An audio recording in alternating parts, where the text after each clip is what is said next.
Ini pertama kalinya dalam 60 tahun sekte abadi menerima murid, jalanan sampai penuh. Sesak oleh manusia biasa yang bermimpi menjadi kultivator abadi. Dan kamu juga selalu datang tepat waktu setiap hari buat mengantre. Tapi anehnya setiap kali hampir giliranmu, kamu malah sengaja memberikan posisimu ke orang lain. Sang kultivator yang bertugas menjaga ketertiban melihat tingkah anehku dan mau tak mau jadi keheranan. Hei anak muda, kulihat kau sudah datang 3 hari berturut-turut, tapi setiap kali tiba jam segini, kau selalu pergi. Apa urusan mendesak? Ditanya langsung oleh sang kultivator. Kamu tidak berani menyembunyikannya. Di rumahku ada kakek yang sedang sakit keras dan terbaring di ranjang. Setiap beberapa jam sekali, aku harus membantunya membalikan badan. Aku takut kalau pulangnya telat, beliau kesakitan. Mendengar alasan itu, sang kultivator mengangguk pelan, rasa sedikit tersentuh. Lalu tersenyum kecil dan berkata, oh begitu, rupanya. Anak muda, kalau kau merasa antriannya terlalu lama, aku juga bisa menguji akar spiritualmu sekarang. Hanya saja energi spiritualmu lumayan campur aduk, jadi mungkin rasanya akan sakit. Mendengar itu, awalnya aku senang, tapi senyumku dengan cepat menghilang. Terima kasih atas kebaikan Tuan. Kudengar, begitu seseorang terbukti punya akar spiritual, dia akan langsung dibawa ke sekte abadi untuk berkultivasi. Dalam beberapa tahun belum tentu bisa pulang walau cuma sekali. Kalau aku pergi ke sekte, setelah mengatakan itu, aku menundukkan kepala dalam-dalam, berbalik, dan melangkah menyusuri jalan pulang. Sebenarnya, kau juga sangat ingin menjadi kultivator sakti yang bisa terbang menembus awan, kan? Tapi begitu teringat kakek di ranjang yang tidak punya siapa-siapa selain berdiri di antrian ini, sedetik saja rasanya seperti sebuah pengkhianatan. Makanya kau menyerah. Begitu sampai di rumah, dengan cekatan kamu membantu kakek membalikan badannya. Kamu lalu mengambil mangkuk air dan meminumkannya pelan-pelan. Gluk gluk gluk ha. Kakek selesai minum air dan menghela napas lega. Saat kamu membantunya kembali berbaring, dia tiba-tiba bertanya, cucu kesayanganku, spiritual apa yang kamu dapatkan? Tanyanya dengan santai seolah takut memberimu tekanan. Kamu pun berbohong. Sebuah omongan demi bisa tetap tinggal dan merawatnya. Kek, Fator itu bilang, aku tidak punya akar spiritual. Mendengar itu, wajah kakek seketika memerah gelap dan dia membentak marah. Bocah, berani-beraninya kamu ingin kakek ya? Waktu kakek mengut kamu, kakek sudah pakai tenaga kultivasi terakhir kakek buat memeriksa tubuhmu. Itu jelas-jelas punya akar spiritual. Bentakan ini langsung membongkar rahasia masa lalunya. Ternyata dulu kakek seorang kultivator. Tapi karena ketahuan diam-diam mempelajari rahasia dari sekte Tao, dia dihajar sampai basis kultivasinya hancur lebur, lalu kabur sejauh ini ke pegunungan. Di sanalah dia menemukanmu yang masih bayi. Selama 10 tahun terakhir, dia makin parah tubuhnya dari hari ke hari, makin melemah dan membusuk. Dia bisa bertahan hidup sampai sekarang murni, karena kamu rajin mencari sayuran liar dan merawatnya dengan telaten. Marahnya, kakek terbatuk-batuk hebat sampai wajahnya membiru. Kakek-kakek, kenapa? Kamu buru-buru. Itu untuk mengelus dadanya. Setelah susah payah mengatur napasnya kembali, kakek menatap tajam ke arahmu. Kenapa kamu tidak ikut tes itu? Ada yang menindasmu di sana. Kamu terdiam cukup lama, sebelum akhirnya mengatakan yang sebenarnya. Kalau sampai aku ketahuan punya akar spiritual dan dibawa pergi sama sekte Tao, terus siapa yang bakal merawat kakek?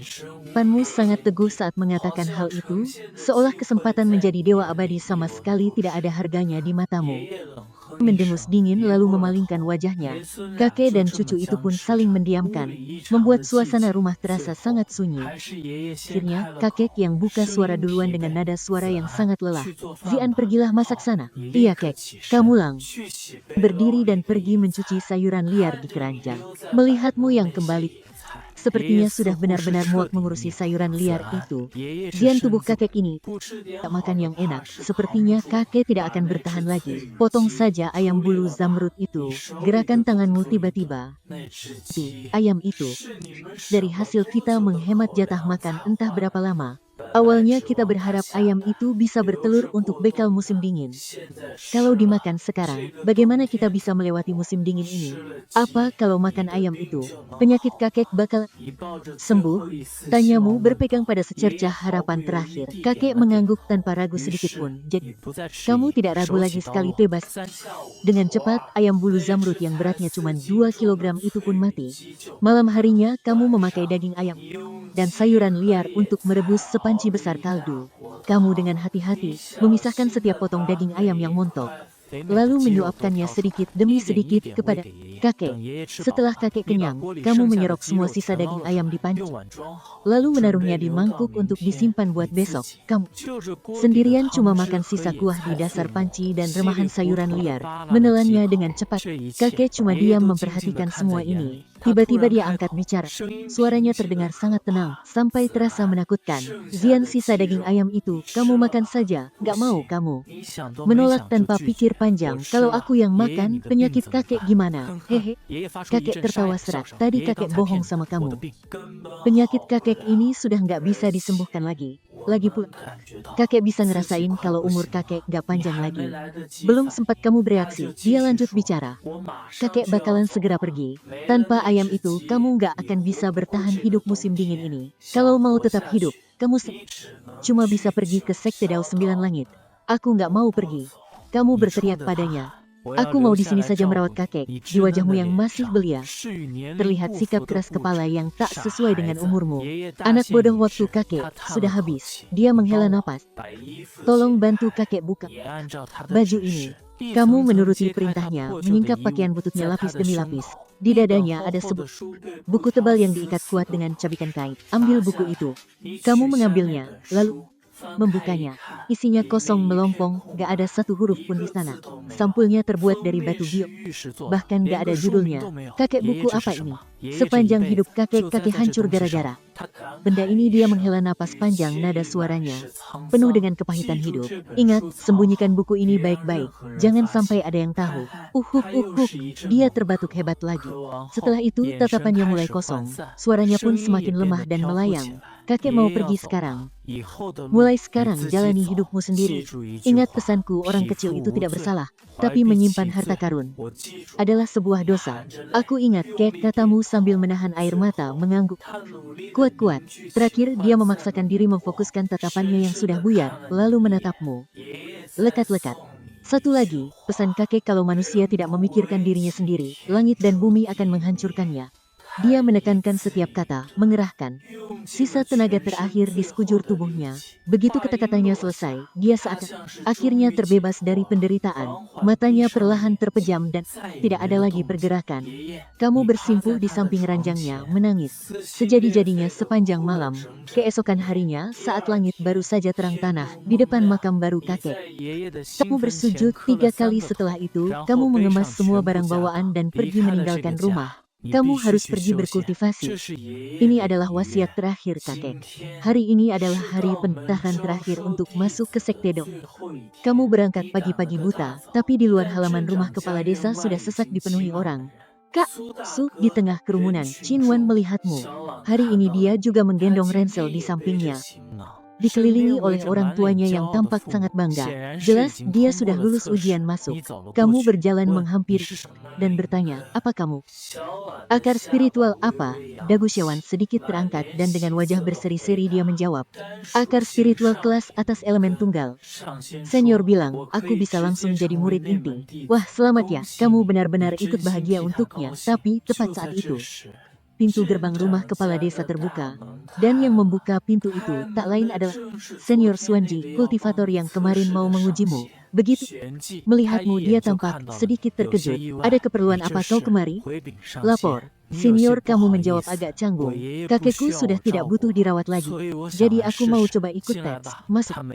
Dia tidak banyak tanya dan langsung menyuruhmu masuk. Di ruang utama, ada seorang pria dengan mata tertutup kain duduk tegak di balik meja. Dia adalah kakak seperguruan Xuanji, yaitu Wu Chen. Kamu pun melangkah maju, duduk dengan sangat hati-hati. Letakkan tanganmu.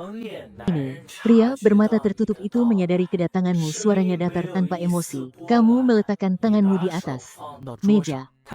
Dia mengulurkan tangan kanannya dan menyentuh pergelangan tanganmu. Tiba-tiba, aliran hawa sedingin es langsung menusuk masuk ke dalam meridianmu.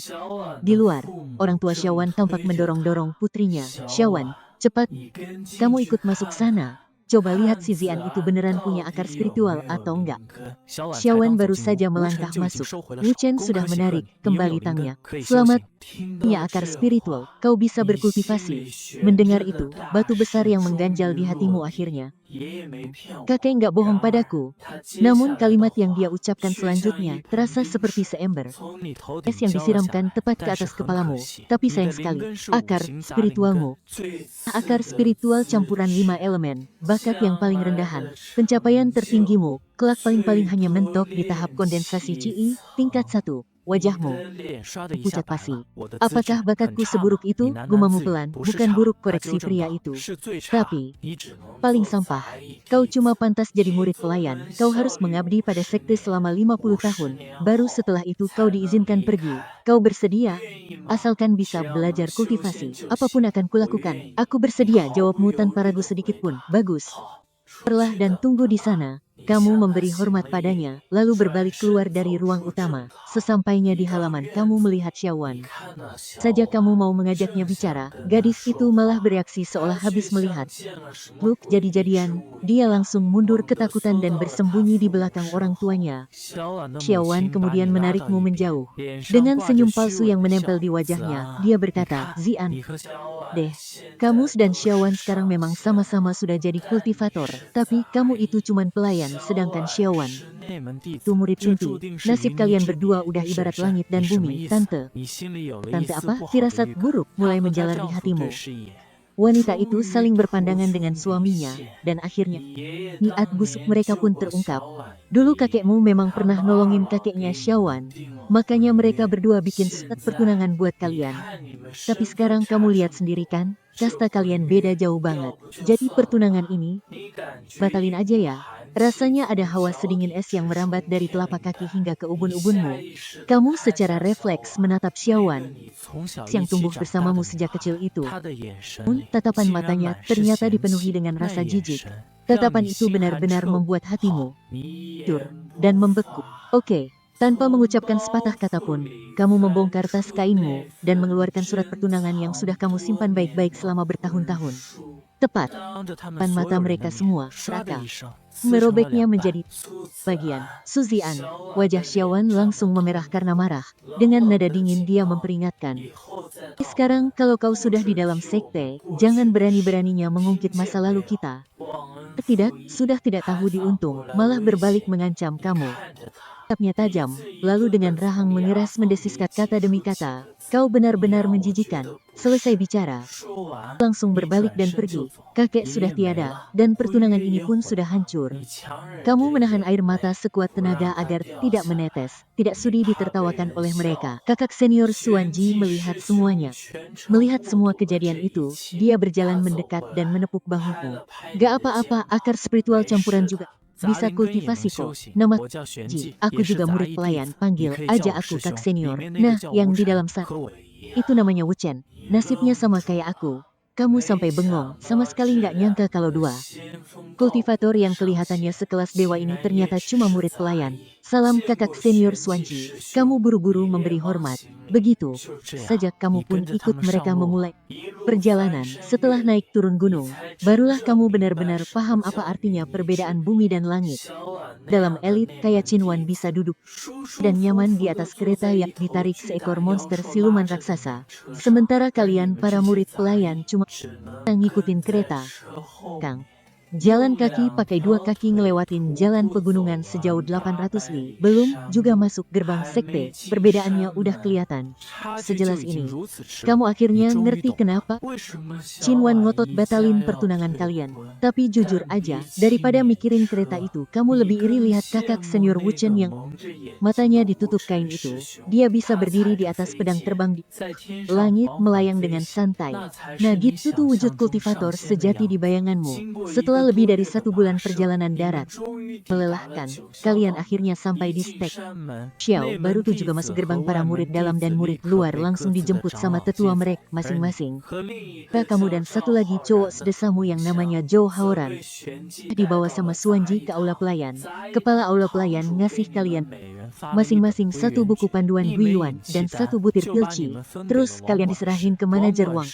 Manajer Wang langsung bawa kalian masuk ke sebuah halaman. Ini tuh area gudang kayu, tempat yang khusus nyediain kayu bakar buat murid puncak danding yang lagi ngeracik pil. Kalian berdua, yang satu pohon, yang satu lagi belah kayu. Jatahnya 100 jin per hari, pilih sendiri sana, kata manajer Wang dengan nada dingin.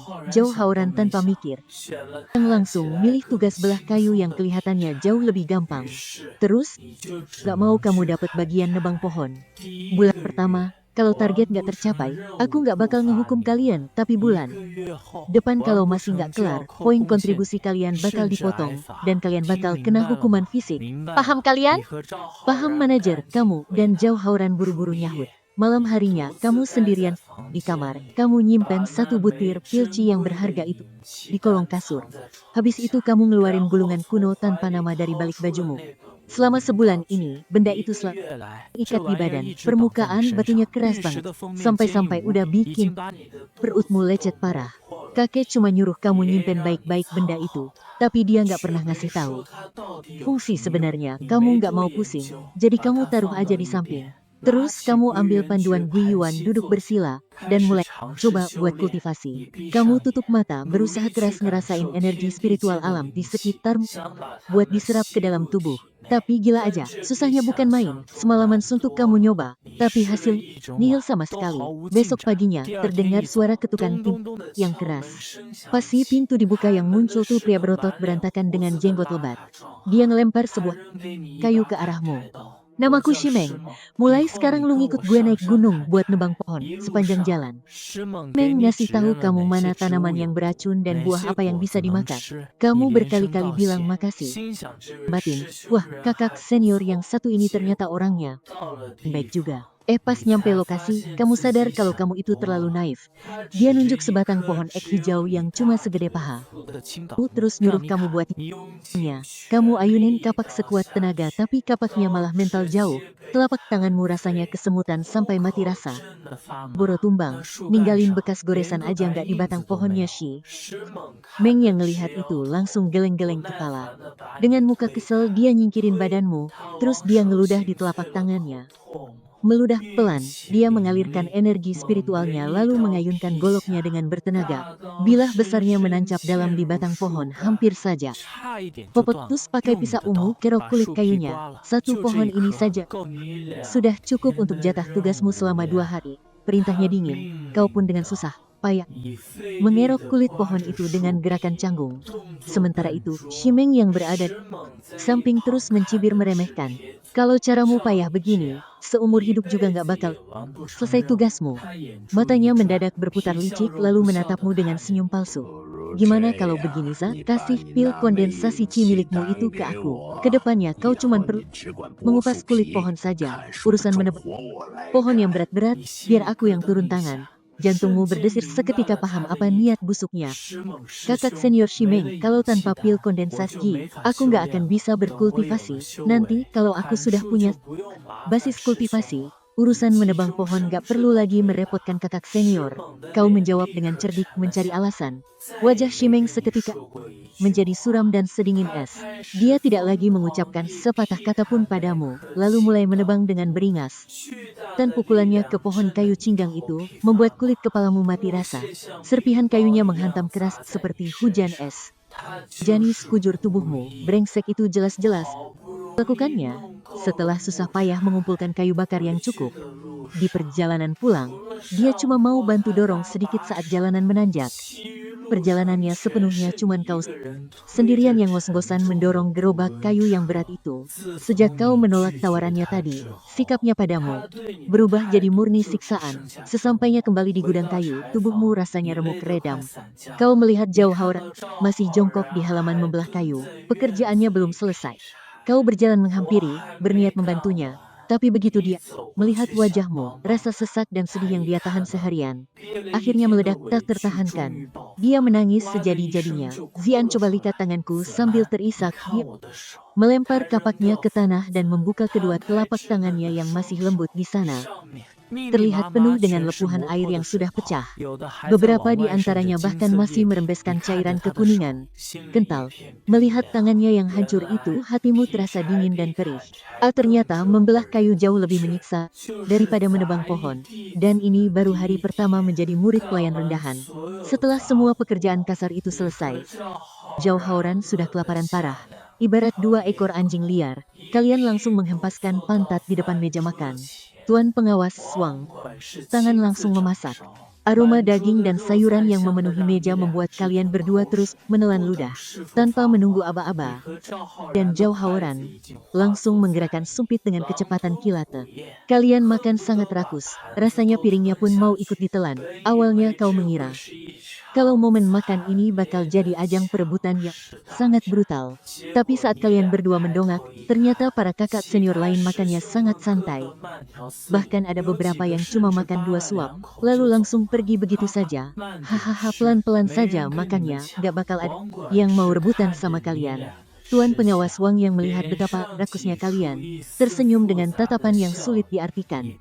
Kau jelas tahu apa alasannya, mereka itu sudah jadi kultivator, gak makan pun tubuh mereka tetap baik-baik saja. Tapi kau dan Zhao Haoran beda, kalian ini manusia biasa yang belum mencapai tahap kondensasi Qi.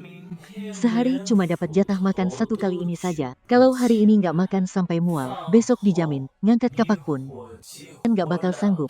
Selesai makan kau buru-buru lari kembali ke kamarmu. Ceklek, terdengar suara pintu yang sengaja kau kunci rapat. Napas terengah-engah, kau tidak sabar menyibakkan bajumu. Kau melepaskan ikatan sebuah buku lusuh yang selama ini kau sembunyikan di bagianmu. Setelah dibawa kerja kasar seharian penuh, dada dan kulitmu bergesekan dengan buktu sampai lecet terasa. Perih dan panas minta ampun. Sialan kalau bukan karena kakekmu yang terus mewanti-wanti dengan keras sebelum beliau meninggal. Pasti sudah membuang rongsokan ini jauh-jauh. Setelah itu kau merangkak masuk ke kolong ranjang, meraba-raba mencari sebuah kotak kayu kecil tempatmu menyembunyikan pil kondensasi Qi. Saat kau membukanya sedikit, mengintip dari celahnya, syukurlah pil sakti itu masih aman di sana. Kau langsung menghirup dalam-dalam dengan rakus. Obatnya yang begitu pekat dan harum. Setelah puas, barulah kau dengan perasaan berat hati menyimpannya kembali ke tempat semula. Hari ini, jenis-jenis tanaman herbal yang sempat diajarkan oleh kakak senior Shimeng harus kuingat baik-baik, gumamu pada diri sendiri. Tahu benda-benda ini bisa menyelamatkan nyawa, kalau tidak tahu, bisa-bisa aku mati konyol di gunung ini. Kamu meraih pena, tapi tidak bisa menemukan. Kertas pandanganmu beralih dan jatuh pada gulungan kitab tanpa nama itu. Masa bodohlah kamu membuka halaman pertamanya, lalu dengan hati-hati menuliskan 3 kata, akar rambat biluo. Tepat pada saat itu, kejadian yang sangat aneh pun terjadi. Tulisan yang baru saja kamu buat tiba-tiba menghilang, digantikan oleh barisan-barisan huruf kecil bercahaya emas yang muncul. Dari mana, merayap memenuhi seluruh halaman. Akar rambat biluo, rumput beracun tingkat bawah, kulit luarnya beracun, menyebabkan kulit membusuk dan kelumpuhan. Cara menawarkan racun, tumbuk rumput Yuanlong, lalu oleskan dari luar. Verifikasi usia kulit biru berarti baru tumbuh jika muncul. Pola perak, usianya lebih dari 1000 tahun dan mencapai tingkat fana.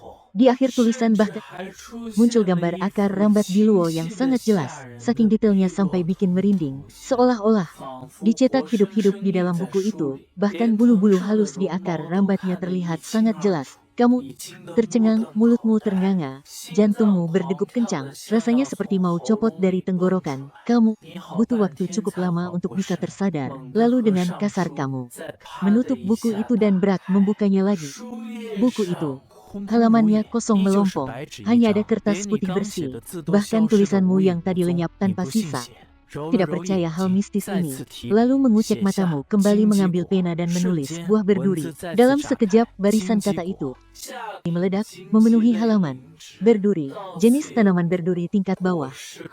Duri terbaliknya beracun, tapi buahnya bisa dimakan. Menawarkan racun. Murnikan dengan tenaga spiritual atau gunakan rumput bambu zamrud. Tingkat identifikasi. Buah berwarna emas terang berarti baru tumbuh, merah pekat berarti tingkat fana.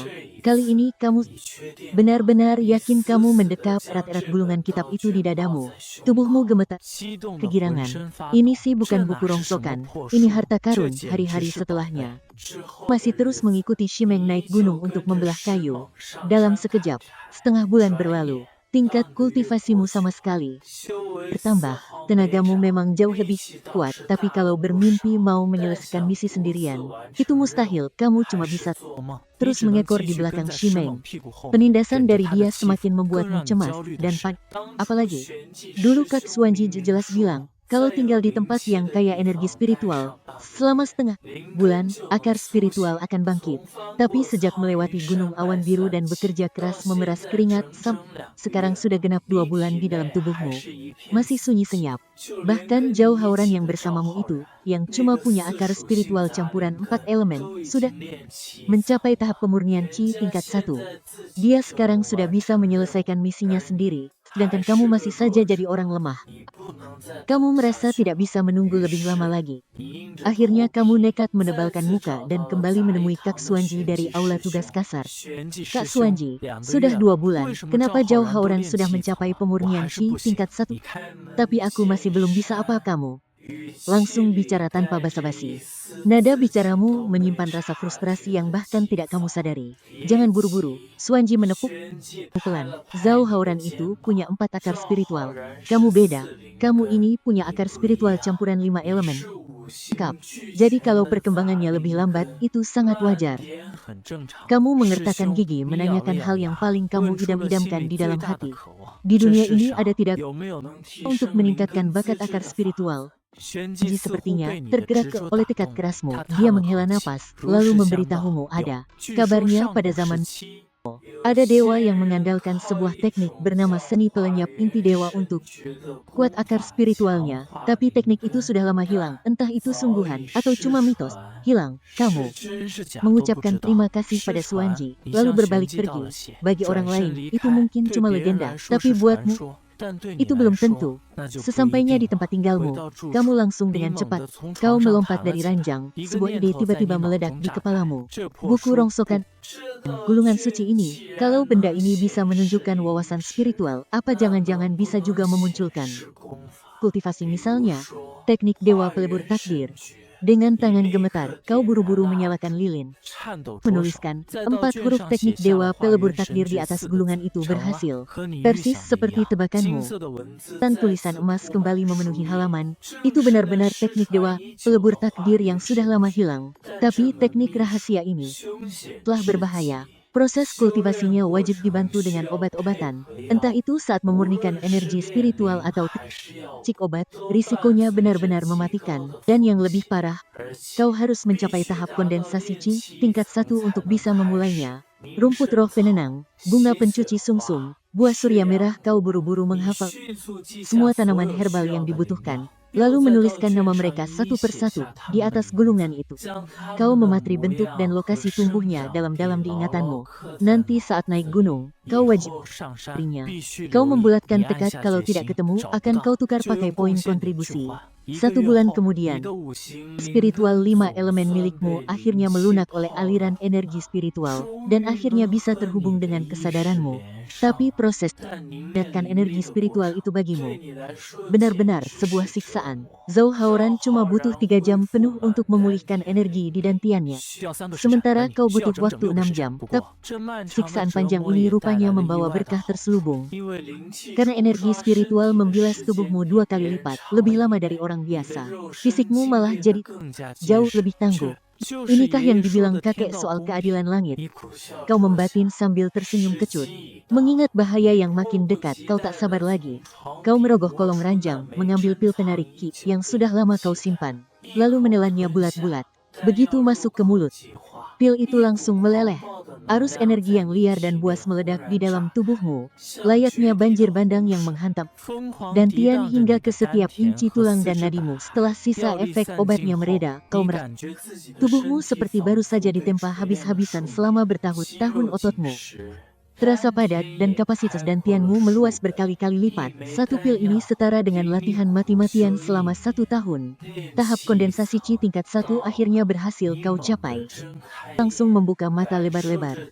Merasakan luapan kekuatan yang mengalir deras di tubuhmu, pendengaran dan penglihatanmu menjadi sangat tajam. Sensasi luar biasa kuat ini membuatmu ingin berteriak kegirangan menatap langit. Esok paginya saat langit masih gelap, kau menyambar golok pemotong kayu dan lari ke atas gunung sendirian. Hari ini, tak butuh bantuan siapapun. Kau sengaja mengincar pohon kayu baja hijau yang paling besar dan kokoh. Tarik napas dalam-dalam, kau memfokuskan energi spiritual yang baru terbentuk di dantianmu. Dalam sekejap, tenagamu melonjak drastis. Dan kali lipat, kau mengayunkan golok itu dengan beringas.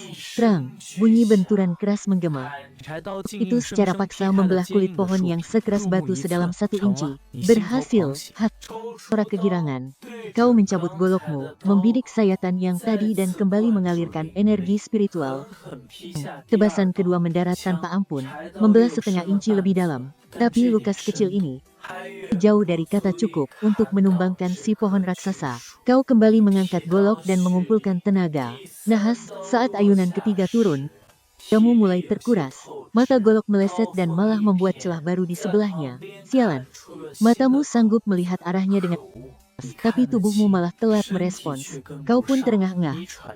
Istirahat sebentar sebelum melanjutkannya lagi. Saat golokmu menembus lebih dari 3 inci, kau memeras sisa-sisa tenagamu, mendorong batang raksasa itu hingga tumbang.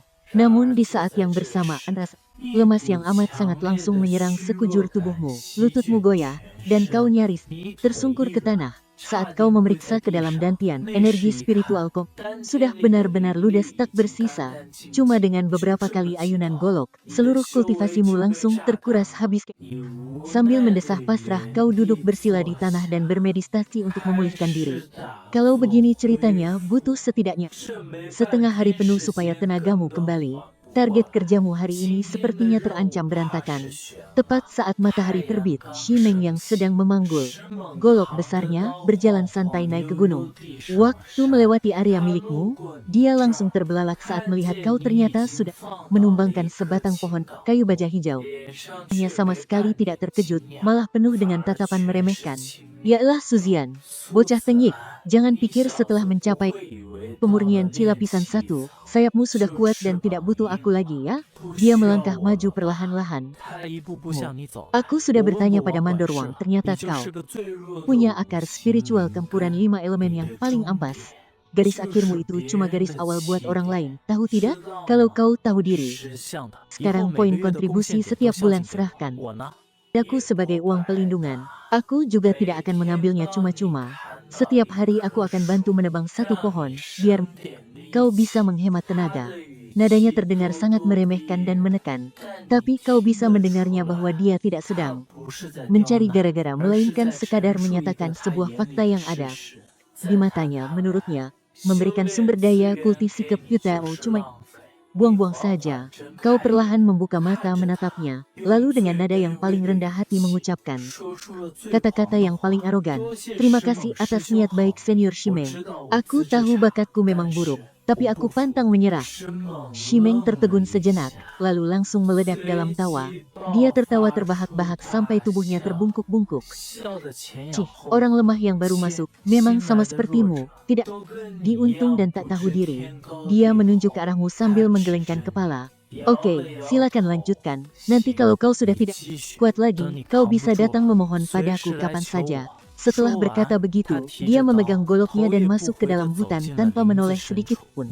Kau sama sekali tidak menghiraukannya. Kau memetik segenggam buah liar dari semak berduri di sampingmu, lalu memasukkannya ke dalam mulut bersama dengan ranting dan daunnya.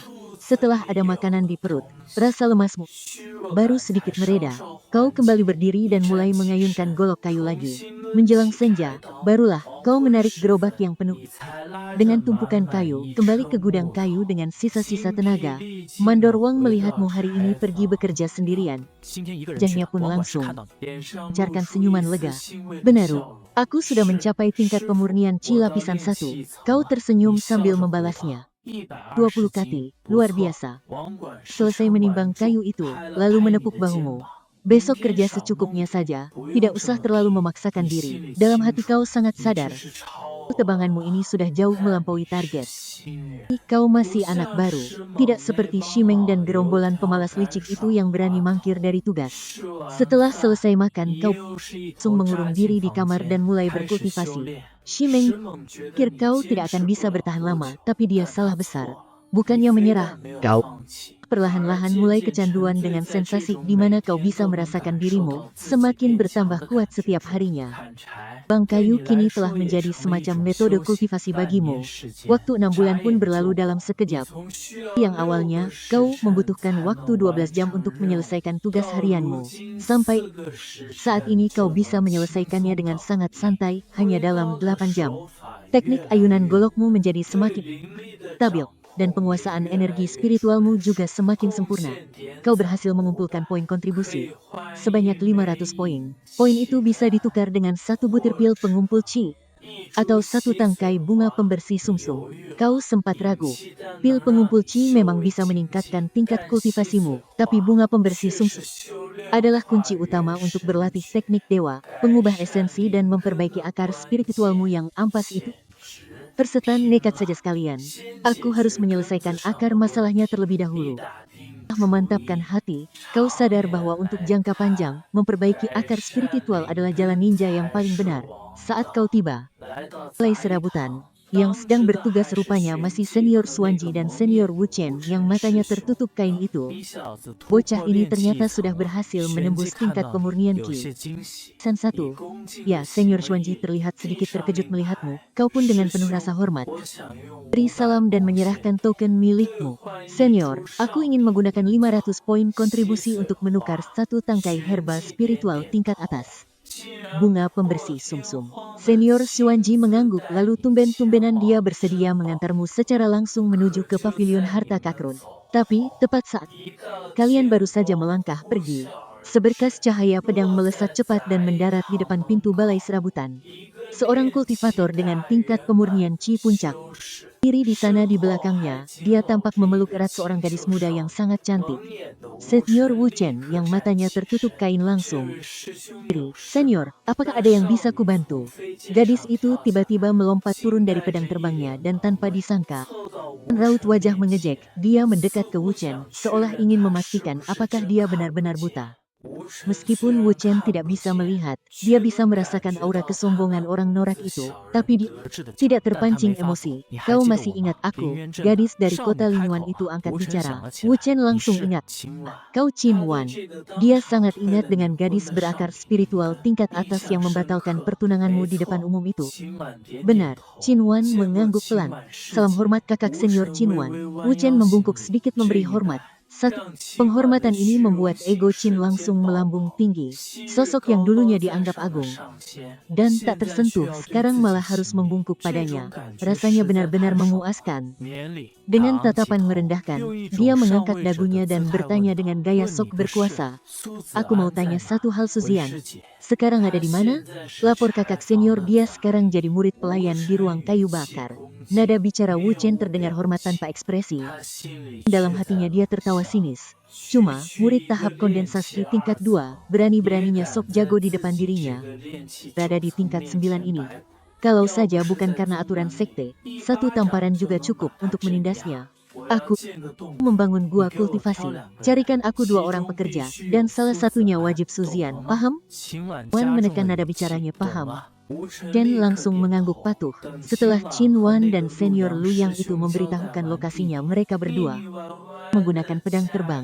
Setelah itu, Xuanji kebetulan baru saja membawamu kembali. Yan, tunggu sebentar. Wu Chen memanggilmu. Ada apa kakak senior Wu Chen? Kau bertanya dengan sedikit kebingungan. Ada orang yang secara khusus menunjukmu untuk sebuah pekerjaan. Waktunya 1 bulan, bayarannya 500 poin kontribusi. Tugasnya menggali gua kultivasi. Kalau selesai lebih cepat, poin kontribusinya tetap dibayar penuh. Raut wajah terlihat sangat dingin. Nada bicaranya menyiratkan amarah yang mati-matian ditahan. Selama masa ini, tugasmu memotong kayu dibebaskan. Pilah dan berkemas. Besok kumpul di sini. Oh ya, ajak juga Johoran. Kau tidak berani banyak tanya. Hanya bisa mengiyakannya dengan hormat. Setelah keluar dari balai pelayan, kau berlari lurus ke dalam hutan pegunungan, mencari rumput kondensasi jiwa yang sudah lama kau incar. Setibanya di kamar, kau menumbuk hancur semua rumput spiritual itu, lalu mencampurnya dengan bunga pembersih sumsum dan buah matahari merah yang baru saja kau dapatkan. Sambil memejamkan mata, kau menelan semuanya sekaligus. Begitu obatnya masuk ke perut, pahit dan panas yang luar biasa menyiksa, langsung meledak di seluruh organ dalammu. Kau ingin memuntahkannya, tapi sudah terlambat. Kiat obatnya mulai bekerja. Energi di dalam tubuhmu mengalir berbalik arah. Kau kehilangan kendali, ambruk ke lantai dan mulai kejang-kejang. Kau berteriak kesakitan, tapi buru-buru membekap mulutmu sekuat tenaga, takut ada yang mendengar. Energi obat itu terasa bagaikan gelombang besi cair menyala yang terus-menerus menyapu seluruh tulang dan persendianmu. Setiap inci kulit dan setiap batang tulangmu mengirimkan rasa sakit yang tak tertahankan, seolah tulangmu sedang dikuliti hidup-hidup. Kau meringkuk di lantai kejang-kejang sepanjang malam. Satu-satunya hal yang membuatmu terus bertahan adalah kau bisa merasakan dengan jelas di atas gantianmu akar spiritual yang awalnya sangat kotor dan bercampur aduk itu. Akar spiritual 5 elemen itu kini sedang dipelihara oleh khasiat obat dan sedikit demi sedikit berubah menjadi lebih jernih dan murni. Keesokan harinya pada jam 5 pagi, energi obat itu akhirnya terserap habis. Kau nyaris terus merangkak hanya untuk duduk, lalu dengan cepat menjalankan teknik Suci Huayuan. Pemurnian roh adalah proses memaksa energi spiritual untuk membentuk kekuatan sihir di dalam akar spiritual, lalu menggunakannya untuk memulihkan akar spiritual itu kembali. Ini sama saja dengan menyalakan kobaran api besar di dalam rongga dadamu. Bakarmu hidup-hidup dari dalam keluar. Keringat sebesar biji jagung terus bercucuran dari dahimu. Rasa sakitnya membuat bibirmu pucat dan gigimu gemeretak keras, tapi kau tidak berhenti sama sekali. 2 jam kemudian, setelah teknik itu berputar satu siklus penuh di tubuhmu, barulah kau bernapas megap-megap layaknya ikan yang kehabisan air. Dengan terengah-engah, kau langsung merasakan perubahannya.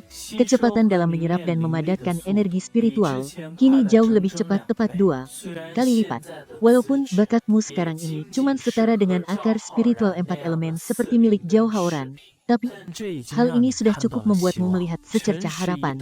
Begitu pukul 7 pagi tiba, kau pun pagi sekali Zhao Haoran datang tepat waktu ke aula pelayan. Ikuti aku. Wu Chen melontarkan kata-kata itu dengan nada dingin, lalu memanggil pedang terbangnya dan langsung melesat ke udara. Zhao Haoran terpaksa berlari sekuat tenaga di tanah, ngos-ngosan hanya untuk bisa menyusulnya. Setelah berlari sejauh puluhan kilometer, kalian tiba di sebuah tempat dengan energi spiritual yang melimpah. Tepat di bawah tebing, Wu Chen menunjuk ke arah kalian berdua yang terengah-engah seperti sapi, lalu berkata pada sesosok bayangan di tepi tebing, "Senior Qin Wan orangnya sudah kubawa, bagus, kau boleh pergi." Gadis itu membalas dengan nada dingin. Kau dan Zhao Haoran yang baru saja bisa bernapas lega, mendongak dan langsung bertatapan dengan sebuah wajah cantik namun penuh keangkuhan. "Xiao Xiaowan." Suaramu bergetar. Qin Wan yang ada di hadapanmu kini mengenakan seragam murid pelataran dalam yang sangat mewah. Kultivasinya secara mengejutkan sudah mencapai tahap pemadatan Qi tingkat 2. Beraninya kau memanggilnya Xiaowan? Yang berdiri di sebelahnya langsung mengamuk. Dia melesat maju ke hadapanmu dan plaak. Tamparan keras mendarat di wajahmu. Tubuhmu sampai terpental terbang ke belakang, lalu jatuh berdebum keras ke tanah. Pipi kananmu seketika mati rasa dan mulutmu dengan rasa darah. Telingamu berdengung hebat. Zhao Haoran yang ada di sebelahmu ketakutan setengah mati. Dia langsung berlutut sampai terdengar suara benturan di tanah dan bersujud berkali-kali. Lu yang menatapmu yang sedang meronta menyedihkan di tanah, dan barulah amarahnya sedikit reda. "Suzian, aku sekarang adalah murid pelataran dalam. Mulai sekarang kalau ketemu aku, panggil aku senior." Qin Wan menatapmu dengan sorot mata merendahkan. Dia mengeluarkan sesuatu dari kantong penyimpanannya, lalu melempar sebuah gulungan peta dan beberapa pahat batu. "Gali sebuah gua kultivasi untukku sesuai dengan peta ini. Batas waktunya bulan.